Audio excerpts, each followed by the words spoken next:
सदर के निकात में वजन नहीं, पार्लियामान दोबारा सुप्रीम कोर्ट प्रोसीजर बिल मंजूर करेगी। अता तारड़। नून लीग के रहनुमा अता तारड़ का कहना है कि supreme court practice and procedure bill 2023 के हवाले से सदर के निकात में कोई वजन नहीं, पार्लियामान दोबारा बिल को अक्सरियत से मंजूर करेगी।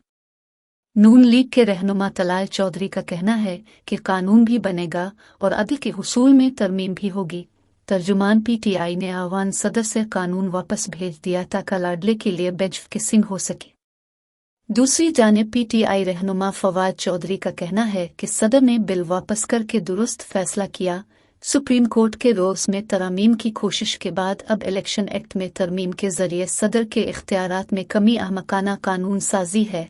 बातचीत वाहिद रास्ता है जिसके जरिए हम इलेक्शन पर मामलात तय कर सकते हैं। उन्होंने कहा कि चीफ जस्टिस के खिलाफ करारदाद लाने वाले 42 अराकीन का कोई मुस्तकबिल नहीं। सुप्रीम कोर्ट के जज काबिल एहतराम हैं। जस्टिस अतहरमन अल्लाह और जस्टिस मंसूर अली शाह पर कोई उंगली नहीं उठा सकता। ख्याल रहे कि सदर पाकिस्तान ने supreme court practice and procedure bill 2023 आइन के आर्टिकल 75 के तहत नज़रसानी के लिए पार्लियामेंट को वापस भिजवाया है। सदर ने कहा कि बादी अल-नज़र में ये बिल पार्लियामेंट के इख्तियार से बाहर है। बिल कानूनी तौर पर मसनूई और नाकाफी होने पर अदालत में चैलेंज किया जा सकता है। मेरे ख्याल में इस बिल की दुरुस्तगी के बारे में जांच पड़ताल पूरी करने और दोबारा गौर करने के लिए वापस करना मुनासिब है।